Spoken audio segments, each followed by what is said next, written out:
حالہ کا phone switch off آ رہا تھا۔ حمزہ نے ایک دفعہ پھر ٹرائی کیا مگر بے سود۔ وہ بنا انتظار کیے یونی کی پارکنگ میں واپس آیا۔ پارکنگ میں ہی ذوالقرنین سے اس کی ملاقات ہو گئی۔ ان دونوں کی اچھی سلام دعا تھی۔ کیا ہوا حمزہ، خیریت؟ ذوالقرنین نے حیرت سے پوچھا۔ ہاں، حالہ نور کو لینے آیا ہوں، اس کا فون آف آ رہا ہے، حمزہ پریشانی سے بولا۔ مگر وہ تو جا چکی ہے، آپ کہاں سے آ رہے ہیں؟ میرا مطلب وہ سامنے والے راستے پہ گئی تھی، کوئی آدھا گھنٹہ ہونے والا ہے۔ ذوالقرنین نے اسے تفصیل سے بتایا۔ مگر میں تو وہیں تھا، حالہ تو نہیں آئی، اور مجھے کوئی 1 گھنٹہ ہو گیا اس کے انتظار میں۔ حمزہ کی پریشانی انتہا کو پہنچ گئی۔ فکر نہ کریں، چلیں مل کے دیکھتے ہیں۔ ذوالقرنین نے اس کی ہمت بندھائی۔ دونوں نے مل کے سارا راستہ دیکھ لیا۔ حالہ کا کوئی اتا پتہ نہیں تھا۔ تمہیں کوئی غلط فہمی تو نہیں ہوئی نا ذوالقرنین؟ ہو سکتا ہے تم نے کسی اور کو دیکھا ہو اور حالہ ابھی یونی میں ہی ہو۔ حمزہ کی آواز لڑکھڑا گئی تھی۔ نہیں، مجھے کوئی غلط فہمی نہیں ہوئی۔ اسے یونی میں کافی لوگ پریشان کر رہے تھے، اس لیے میں پورا دن ہی اس کے پیچھے پیچھے رہا۔ میں جانتا ہوں وہ اکیلی سروائیو نہیں کر سکتی۔ پارکنگ تک میں اس کے ساتھ ہی تھا، پھر وہ اس راستے چلی گئی، میں اپنی گاڑی کے پاس رک گیا۔ ذوالقرنین نے حمزہ کے ہوش اڑا دیے تھے۔ پھر حالہ کہاں گئی؟ حمزہ کو وہ کالی گاڑی یاد آئی تو اس کے وجود میں ایک سرد لہر دوڑ گئی۔ کہیں حالہ کو جانا نے کڈنیپ تو نہیں، جانا کی میری بہن سے کوئی دشمنی نہیں، جانا اس حد تک نہیں جا سکتی۔ حمزہ خود کلامی کر رہا تھا۔ خود کو سنبھالو حمزہ، میرا بھائی SHO ہے، میں اسے کال کرتا ہوں، مل کے ڈھونڈ لیں گے حالہ کو، ڈونٹ وری۔ ذوالقرنین اسے تسلی دیتا اپنے بھائی کو کال ملانے لگا۔ تھوڑی ہی دیر میں SHO کونین قاضی وہاں موجود تھا۔ ذوالقرنین نے اسے ساری تفصیل بتائی۔ کونین قاضی نے اپنے ماتحتوں کے ذریعے ساری جگہ اور ارد گرد کا جائزہ لیا۔ روڈ کے ایک طرف سائیڈ سے حالہ کا ٹوٹا ہوا موبائل برآمد ہوا۔ کیا یہ آپ کی بہن کا فون ہے؟ کونین قاضی نے حمزہ کے سامنے فون لہرایا۔ جی یہ حالہ کا فون ہے۔ یہ آپ کو کہاں سے ملا؟ حمزہ کو امید کی کرن نظر آئی۔ یہ یہاں روڈ کی سائیڈ پہ ٹوٹا ہوا پڑا تھا، لگتا ہے آپ کی بہن کو یہاں سے اس جگہ سے اغوا کیا گیا ہے۔ کونین قاضی نے بے رحمانہ تجزیہ پیش کیا۔ حمزہ کے ساتھ ساتھ ذوالقرنین کو بھی دھچکا لگا۔ آپ میرے ساتھ پولیس اسٹیشن چلیں، رپورٹ درج کروائیں، اپنا بیان ریکارڈ کروائیں تاکہ آگے کی کارروائی کی جا سکے۔ SHO کونین قاضی ذوالقرنین کی وجہ سے حمزہ سے بہت زیادہ تعاون کر رہے تھے۔ حمزہ کو اس بات کو قبول کرنے میں بہت دشواری پیش آ رہی تھی۔ امی ابو کو وہ کیا جواب دیتا؟ حالہ کہاں ہے، کیسی ہے، وہ کیوں اس کا خیال نہیں رکھ سکا؟ وہ صدمے کی کیفیت میں تھا۔ حمزہ پولیس کمپلین تو کرنی ہوگی نا، چلو میں ساتھ چل رہا ہوں، پلیز حوصلہ کرو، اللہ نے چاہا تو حالہ جلدی مل جائے گی، ابھی زیادہ وقت نہیں گزرا ہے۔ ذوالقرنین اسے سمجھا رہا تھا۔ حمزہ نے اس بات میں سر ہلایا۔ رپورٹ درج کروانے سے پہلے اسے ابو کو اطلاع دینی تھی۔ وہ جانتا تھا ابو کے لیے یہ خبر ایک بہت بڑا صدمہ ہوگی، لیکن بتانا بھی ضروری تھا۔ اس نے مرے مرے ہاتھوں سے ابو کا نمبر ڈائل کیا اور آہستہ آہستہ انہیں ساری تفصیل بتائی۔ حسب توقع وہ صدمے سے چیخ اٹھے۔ جوان بیٹی کا اغوا ہو جانا کسی قیامت سے کم نہیں تھا۔ حمزہ نے جیسے تیسے انہیں سمجھایا، وہ تو خود ایک آگ سے گزر رہا تھا۔ کچھ ہی دیر میں اس کی روح تک جھلس گئی۔ ذوالقرنین کے ہمراہ وہ پولیس اسٹیشن پہنچ گیا۔ SHO کونین قاضی نے انہیں اپنے کمرے میں ہی بٹھایا تھا۔ حمزہ نے جانا سے جھگڑے کی تمام تر تفصیل رپورٹ میں درج کروائی تھی اور جانا کا نام بھی شعبے میں درج کروایا تھا۔ جانا کے علاوہ اور کسی سے حمزہ یا حالہ کی کوئی دشمنی نہیں تھی۔ بیان قلم بند کر لیا گیا تھا۔ جانا کے اریسٹ وارنٹ جاری کر دیے گئے تھے۔ تمام تر کارروائی میں بہت وقت لگ گیا تھا۔ رات کے 8 بجنے کو تھے۔ اس خبر کے ملنے کے بعد سے فاروق احمد کے گھر میں صف ماتم بچھ گئی تھی۔ عروسہ فاروق اور ماہنور کا رو رو کے برا حال ہو گیا تھا۔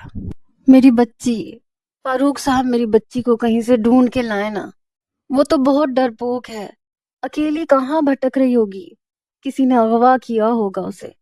کوئی دشمنی نہیں ہماری کسی سے، پھر کیوں میرے بچوں کی زندگی میں آگ لگ گئی؟ عروسہ فاروق اپنے حواسوں میں نہیں تھی، بیٹی کے غم نے انہیں نڈھال کر دیا تھا۔ وہیں ماہو بھی خدا کے حضور فریاد کے لیے جائے نماز پہ بیٹھی تھی۔ حالہ کو ہوش آیا تو اس نے خود کو ایک خالی کمرے میں پایا۔ کمرے میں ایک جالی دار کھڑکی تھی جس سے شام کا منظر نظر آ رہا تھا۔ دور دور تک درختوں کا سلسلہ تھا۔ ناریل کے درخت اس جگہ کو خوبصورت بنا رہے تھے۔ حالہ کو وقت کا اندازہ ٹھیک سے نہیں ہو پا رہا تھا، شاید مغرب میں کچھ وقت باقی تھا۔ اسے باندھا نہیں گیا تھا، بس کمرے کا دروازہ باہر سے لاک کیا گیا تھا۔ حالہ کو اتنا سمجھ تو آ گیا تھا کہ اسے اغوا کیا گیا ہے، مگر کس نے اور کیوں، یہ سب سمجھنے سے وہ قاصر تھی۔ وہ ڈرپوک سی دھان پان سی لڑکی چیخ بھی نہیں پا رہی تھی۔ تھوڑی دیر دروازہ پیٹنے کے بعد وہ وہیں بیٹھ کے سسک سسک کے رونے لگی۔ حمزہ بھائی میرا انتظار کر رہے ہوں گے، ماہو اور امی پریشان ہوں گی، وہ لوگ مجھے کہاں کہاں ڈھونڈ رہے ہوں گے۔ وہ خیالوں میں بہتی بے ہوش ہو گئی۔ ہر طرف سناٹوں کا راج تھا۔ اسے یہاں تک لانے والے شاید اسے یہاں بند کر کے جا چکے تھے۔ بہت دیر بعد اسے خود ہی ہوش آیا۔ دروازے کے باہر سے کچھ آوازیں آ رہی تھیں۔ جانا بی بی کا حکم ہے اسے نہ چھوڑا جائے جب تک کہ ان کا بھائی اس سے معافی نہ مانگ لے۔ حالہ کو ایک بھاری بھرکم سی آواز سنائی دی۔ تب تک ہم اس کا کیا کریں گے؟ دوسری آواز آئی تھی۔ پڑا رہنے دو آرام سے، کھانا دیتے رہو بس، یہاں کوئی پھٹکنے والا نہیں ہے، یہ جگہ ویسے بھی شہر سے بہت دور ہے۔ کیا یہ جانا بی بی کا اپنا فارم ہاؤس ہے؟ ہاں یہ ان کا ذاتی فارم ہاؤس ہے، بے فکر رہو، یہاں تک کوئی نہیں پہنچ سکتا، بس اس لڑکی کو کوئی نقصان نہ پہنچانا، سمجھ گئے؟ وہی بھاری آواز پھر سے گونجی۔ حالانکہ اوسان خطا ہوئے تھے، کیا کوئی لڑکی اتنا بھی گر سکتی ہے؟ یہ حالانکہ وہم و گمان میں بھی نہیں تھا۔ فارم ہاؤس شاید خالی تھا جبھی باتوں کی آوازیں گونج رہی تھیں۔ حالہ نور کو کچھ سمجھ نہیں آ رہا تھا، یہاں سے فرار کا کوئی راستہ دکھائی نہیں دے رہا تھا۔ اگر وہ بھاگتی بھی تو جاتی کہاں؟ اسے کچھ نہیں پتا تھا کہ وہ اس وقت کہاں موجود ہے۔ وہ پھر سے رونے لگی۔ پولیس کی ٹیم تیار تھی، جانا کے گھر کے سرچ وارنٹ بھی ان کے پاس تھے، گرفتاری کے وارنٹس بھی۔ تم گھر چلے جاؤ حمزہ، جیسے ہی کوئی پیش رفت ہوتی ہے میں تمہیں فوراً آگاہ کر دوں گا۔ کونین قاضی نے حمزہ کی حالت دیکھتے ہوئے اسے گھر جانے کی اجازت دی۔ نہیں بھائی، میں آپ کے ساتھ جانا کے گھر تک چلوں گا، اکیلا گھر نہیں جاؤں گا، میں اپنی بہن کو لے کے لوٹوں گا اب۔ حمزہ نے صاف انکار کیا۔ ٹھیک ہے تم چل سکتے ہو ہمارے ساتھ، ذوالقرنین تم گھر چلے جاؤ، انشاءاللہ خیر ہی ہوگی۔ کونین نے چھوٹے بھائی کو دلاسا دیا اور وہ سب گاڑیوں میں بیٹھتے چلے گئے۔ گاڑی کی ایک کھڑکی سے آنے والی تازہ ہوا کے جھونکے حمزہ کو ماضی یاد دلا رہے تھے۔ حالہ کا بچپن صرف حمزہ کے ساتھ ہی گزرا تھا، نہ کوئی دوست نہ سہیلی۔ وہ اپنی بہن کے لیے سہیلی بھی تھا اور اس کا سپر ہیرو بھی۔ وہ لڑتی بھی اس سے تھی، مناتی بھی اسے تھی۔ ماہو کی اور بھی سہیلیاں تھیں، لیکن حالہ کی زندگی صرف بھائی سے شروع ہو کے بھائی پہ ہی ختم تھی۔ سفر تمام ہوا، گاڑیاں جانا کے حویلی نما گھر کے باہر رک گئیں۔ حمزہ یادوں کے حصار سے نکل کر حقیقت میں لوٹا، جہاں دکھ اور تکلیف کی انتہا تھی۔ جانا جانا، سویرا شاہ بدحواس سی جانا کے کمرے میں آئی تھی۔ وہ جو بیڈ پہ اوندھی لیٹی لیپ ٹاپ پہ کوئی انگلش مووی دیکھ رہی تھی، ماما کی آواز پہ بیزاری سے ویڈیو پاز کرتی اٹھ بیٹھی۔ اس کے ایک ہاتھ میں چپس تھے، دوسرے میں کوک کا ٹن۔ کیا مسئلہ ہے ماما؟ وہ بری طرح جھنجھلائی۔ مسئلہ؟ یہ تو تم بتاؤ گی، دروازے پہ پولیس کھڑی ہے، تمہارے نام کا وارنٹ لیے، گھر کی تلاشی لی جا رہی ہے، تمہارے دادو بھی موجود ہیں، یہ سب کیا ہو رہا ہے جانا؟ سویرا شاہ کا غصہ عروج پہ تھا۔ پولیس؟ کیوں آئی ہے پولیس؟ میں نے کیا کیا ہے؟ جانا کو شوق لگا۔ حالہ نور؟ کون ہے یہ حالہ نور؟ سیدھی طرح سب کچھ سچ سچ بتاؤ۔ سویرا شاہ نے اسے بازو سے دبوچا۔ ماما یو آر ہرٹنگ می، جانا تکلیف سے چیخی۔ حالہ نور سے میرا کیا واسطہ؟ چھوڑے میرا ہاتھ۔ اس نے خود کو چھڑوایا۔ اغوا ہوئی ہے وہ لڑکی، اس کا بھائی پولیس کے ساتھ آیا ہے، تمہارا نام ایف آئی آر میں درج کروایا گیا ہے۔ تم نے خاندان کی عزت کو مٹی میں ملانے کی کوئی کسر نہیں چھوڑی جانا۔ وہ سر پکڑ کے بیڈ پہ ہی بیٹھ گئی۔ دوسری طرف جانا کو زور کا جھٹکا لگا تھا۔ اس کی حالت ایسی تھی مانو کاٹو تو بدن میں لہو نہیں۔ نہیں مما، میں نے کچھ نہیں کیا، میں کیوں اغوا کرواؤں گی کسی کو؟ پلیز مما مجھے بچا لیں۔ جانا کی ساری اکڑ پل بھر میں خاک ہوئی تھی۔ بی بی جی، آپ دونوں کو بڑے صاحب بلا رہے ہیں۔ ملازمہ نے آ کر سویرا شاہ کو خبر دی۔ چلو، وہ اٹھ کھڑی ہوئی۔ مجھے نہیں چلنا ماما، پہلے آپ پولیس کو بھیجیے۔ جانا کی جان لبوں پہ اٹکی تھی۔ چلو، وہ سنا نہیں، بابا بلا رہے ہیں، وہ دیکھ لیں گے جو بھی مسئلہ ہے۔ لیکن ایک بات یاد رکھنا جانا، اگر تم ذرا بھی قصوروار ہوئی تو میں بھول جاؤں گی کہ تم میری بیٹی ہو۔ سویرا شاہ نے انگلی اٹھا کے اسے وارن کیا۔ پلیز ماما، آپ تو اس طرح کی بات نہ کریں، کچھ نہیں کیا میں نے۔ وہ مرے مرے قدموں سے سویرا شاہ کے پیچھے لاؤنج تک آئی تھی۔ حمزہ کو پولیس کے ساتھ کھڑا دیکھ کے اس کے تن بدن میں آگ لگی تھی۔ ایس ایچ او صاحب، یہ میری پوتی ہے جانا شاہ، مجھے اچھے سے پتا ہے میری پوتی ایسا کچھ نہیں کر سکتی۔ گھر کی تلاشی آپ لوگ لے ہی چکے ہیں، جانا سے جو بھی آپ پوچھنا چاہیں آپ پوچھ سکتے ہیں، لیکن یہیں پہ میری پوتی پولیس اسٹیشن نہیں جائے گی۔ طلحہ شاہ کی روبدار آواز لاؤنج میں گونجی تھی۔ دیکھیے شاہ صاحب، آپ کی بیٹی کے نام پہ پکی ایف آئی آر کٹی ہے، اور ایک ہفتہ قبل ہونے والا حمزہ اور جانا کا جھگڑا سوشل میڈیا کی بدولت ہر ایک تک پہنچ چکا ہے۔ آپ ہماری قانونی مجبوریوں کو سمجھیے۔ اس وقت جانا شاہ کو ہمارے ساتھ چلنا ہوگا۔ آپ ان کی بیل کروا کے انہیں واپس گھر لا سکتے ہیں۔ کونین قاضی نہایت مؤدب انداز میں طلحہ شاہ سے مخاطب ہوا تھا۔ ان کے اثر و رسوخ سے وہ اچھی طرح واقف تھا۔ کیا شاہ خاندان کی عزت اب تھانوں کے چکر کاٹے گی؟ طلحہ شاہ غضبناک ہوئے۔ یہ تو آپ کی پوتی کو سوچنا چاہیے تھا نا جناب، زبردستی دوسروں کی زندگی میں گھس کے زہر گھولنے کا یہی انجام ہوتا ہے۔ حمزہ غصے کی شدت پہ قابو پاتے ہوئے بولا، دیکھو برخوردار، میری پوتی ضدی ضرور ہے لیکن مجرم نہیں ہے، اس لیے پولیس اسٹیشن تو یہ نہیں جائے گی۔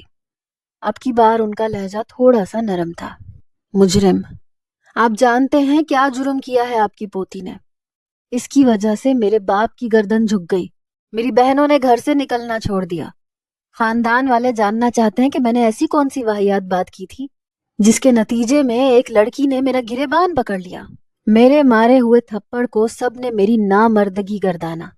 کسی نے یہ جاننے کی زحمت نہیں کی کہ آپ کی پوتی نے کس طرح میری پاک دامن بہن کے کردار پہ انگلی اٹھائی تھی۔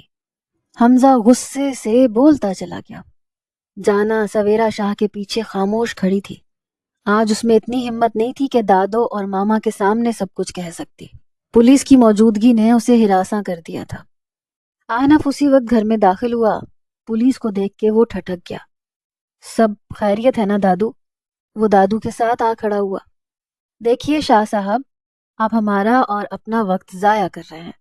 جانا شاہ کے وارنٹ ہے ہمارے پاس، آپ ہمیں ہمارا کام کرنے دیں۔ کونین قاضی نے لیڈی کانسٹیبل کو اشارہ کیا۔ وہ تیزی سے آگے بڑھی اور جانا کو کلائی سے پکڑ کر باہر لے گئی۔ پولیس والے اور حمزہ بھی ساتھ ہی باہر نکل گئے۔ شاہ صاحب، جانا سے صرف تفتیش کی جائے گی، لڑکی کے اغوا کا معاملہ ہے۔ آپ جانتے ہیں سوشل میڈیا کا دور ہے، اگر حالہ نور کے اغوا سے متعلق کوئی بھی بات باہر نکلی تو جانا کا نام بھی اچھلے گا۔ برائے مہربانی آپ لوگ تعاون کیجیے۔ کونین قاضی نے انہیں تنبیہ کی اور باہر نکلتا چلا گیا۔ سویرا شاہ نے بابا کی طرف دیکھا، آنسو ان کے چہرے پہ چمک رہے تھے۔ وکیل صاحب کو فون لگاؤ احنف، مجھے میری بچی جلد سے جلد واپس اپنے گھر میں چاہیے۔ طلحہ شاہ صوفے پہ ہی بیٹھتے چلے گئے۔ دادو کی بات پہ سر ہلاتا احنف وکیل صاحب کو کال ملا چکا تھا۔ بابا، میری بچی۔ سویرا شاہ وہیں ان کے قدموں میں بیٹھ گئی۔ فکر نہ کرو بہو، ابھی ان بوڑھی ہڈیوں میں اتنی طاقت ہے کہ اپنے بچوں کی حفاظت کر سکیں۔ جانا کو کچھ نہیں ہوگا، وہ آہستگی سے بولے۔ جانا کو ایک کمرے میں بٹھایا گیا تھا۔ ٹیبل کی ایک طرف کرسی پہ وہ بیٹھی تھی، دوسری طرف کونین قاضی موجود تھا۔ دیکھو بیوی، سیدھی طرح سے بتاؤ حالہ نور کہاں ہے؟ کونین پیشہ ورانہ انداز میں بولا۔ مجھے نہیں پتا، میں کیوں اغوا کروں گی اسے؟ جانا بے بسی سے چیخی۔ اپنی آواز نیچی رکھو، یہ تمہارے دادا کا محل نہیں ہے، نہ ہم تمہارے ملازم ہیں۔ حمزہ سے کیا دشمنی ہے تمہاری؟ حالہ نور کہاں ہے اور اسے کس کے ساتھ مل کے اغوا کیا ہے؟ جب تک ان تمام سوالوں کے سیدھے سیدھے جواب نہیں دے دیتی تمہاری جان بخشی نہیں ہوگی۔ کونین قاضی نے زور سے دونوں ہاتھ ٹیبل پہ مارے تھے۔ جانا ڈر کے اچھلی تھی۔ میں نے کہا نا، میں نے کسی کو اغوا نہیں کیا۔ حمزہ سے میری کوئی دشمنی نہیں ہے، وہ خود مجھ سے گھٹیا قسم کی باتیں کر رہا تھا۔ جانا نے خود کو بچایا۔ تمہارا جھوٹ زیادہ وقت تک چلنے والا نہیں ہے۔ کونین اسے وارن کرتا تفتیشی کمرے سے باہر نکلا تھا۔ بھائی، کچھ بتایا اس نے؟ حمزہ نے کونین کو دیکھ کے بےتابی سے پوچھا۔ حمزہ، میرے کمرے میں آؤ۔ کونین اپنے آفس کی طرف بڑھا۔ کیا تمہیں پکا یقین ہے کہ جانا نے حالہ کو اغوا کیا ہے؟ کونین نے گہری نظروں سے حمزہ کو دیکھا۔ جی بھائی، سوائے جانا کے ایسا اور کوئی نہیں ہے جس سے ہماری کوئی دشمنی ہو، اور جانا کی دشمنی کی وجہ بھی میں نہیں جانتا۔ جہاں تک میرا تجربہ ہے، حالہ کے اغوا سے جانا کا کوئی تعلق نہیں ہے۔ کونین قاضی کسی گہری سوچ میں تھا۔ کہنا کیا چاہ رہے ہیں آپ؟ حمزہ ششدر رہ گیا۔ جانا شاہ کو حالہ کو اغوا کر کے حاصل کیا ہو سکتا ہے بھلا؟ اور وہ لڑکی صرف زبان کی تیز ہے، دماغ کی نہیں۔ اغوا کرنا یا کروانا کوئی بچوں کا کھیل نہیں ہے۔ ہمیں تحقیقات کا دائرہ وسیع کرنا ہوگا۔ معاملہ وہ نہیں ہے جو دکھائی دے رہا ہے۔ کونین قاضی نے اپنے تجربے کی بنیاد پر اسے سمجھایا۔ ایسا تو نہیں ہے بھائی کہ آپ جانا کو بے قصور ثابت کرنا چاہتے ہیں کیونکہ وہ بڑے لوگ ہیں، ان کے پاس طاقت ہے، پیسہ ہے۔ حمزہ متنفر ہوا۔ حمزہ، تم میرے لیے ذوالقرنین جیسے ہو، میں تمہارے ساتھ کھڑا ہوں، لیکن میرا تجربہ کہتا ہے جانا کا حالہ کے اغوا سے کوئی تعلق نہیں ہے۔ یا تو کوئی اور ہے جو تمہارا دشمن ہے، یا کسی کو جانا شاہ سے کوئی دشمنی ہے۔ تم دونوں کے بیچ جو ہوا اس سے بہت سے لوگ واقف ہیں۔ ہو سکتا ہے کوئی اس معاملے سے فائدہ اٹھانا چاہ رہا ہو۔ کونین قاضی کی بات پہ حمزہ نے سمجھنے کے انداز میں سر ہلایا۔ ابھی تم گھر جاؤ، کل صبح یونیورسٹی میں تفتیش کی جائے گی۔ تمام تر پہلوؤں کو مد نظر رکھ کر پھر کوئی قدم اٹھانا ہے۔ حالہ کی زندگی کا معاملہ ہے۔ میں یقین دلاتا ہوں میں جلد حالہ کو بازیاب کروا لوں گا۔ کونین قاضی کی بات پہ حمزہ کھڑا ہو گیا۔ اسے اکیلے گھر جانا تھا، حالہ کے بغیر۔ رات گہری ہوتی جا رہی تھی۔ امی، ابو، ماہو سب حالہ کے منتظر تھے۔ اسے ان سب کو جواب دینا تھا، ہمت اور حوصلے سے اپنے ماں باپ کو سنبھالنا تھا۔ گاڑی میں بیٹھ کے اسٹیئرنگ پر سر ٹکائے وہ پھوٹ پھوٹ کے رویا تھا۔ آسمان کو بھی اس کی بے بسی پہ رونا آیا تھا۔ دن بھر کی شدید گرمی کے بعد اب رات کے اس پہر بادل برس پڑے تھے۔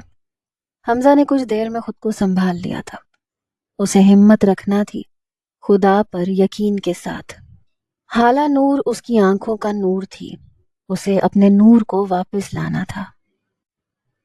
کھڑکی سے باہر صرف اندھیرا نظر آ رہا تھا۔ حالہ کو کھانا اور پانی پہنچا دیا گیا تھا۔ اس نے صرف کچھ گھونٹ پانی کے لیے تھے اور کھانا ویسے ہی پڑا تھا۔ آنسو خشک ہو چکے تھے، اب صرف ایک ہی سوچ حاوی تھی، کسی طرح یہاں سے بھاگنا ہے۔ وہ اپنی تمام ہمت کو جمع کر رہی تھی۔ ابو کے بچپن میں سکھائے گئے سبق، امی کی نصیحتیں، ایک ایک کر کے سب کچھ یاد آ رہا تھا۔ دیکھو حالہ، ہمیشہ یاد رکھنا، تم میری بہادر بیٹی ہو، حمزہ سے زیادہ بہادر ہو نا؟ ابو ہمیشہ اسے ہمت دیتے تھے۔ میری بہن کبھی ہار نہیں مانتی اور ہمیشہ جیت جاتی ہے۔ حمزہ نے اسے ہمیشہ لڑنا سکھایا تھا۔ حالہ، ہر لڑکی کو اپنی حفاظت خود کرنی آنی چاہیے۔ اگر کوئی حملہ کرے تو پلٹ کے وار کرنا، بھاگنا مت۔ بھاگو گی تو پکڑے جانے کے خوف سے گر پڑو گی، مارو گی تو ہو سکتا ہے جیت جاؤ۔ لڑنے سے پہلے کبھی ہمت مت ہارنا۔ ہمیشہ مشکل وقت میں یہ دیکھنا تمہارے پاس کیا ہے جو تمہاری مدد کر سکے، کوئی سامان، کوئی چیز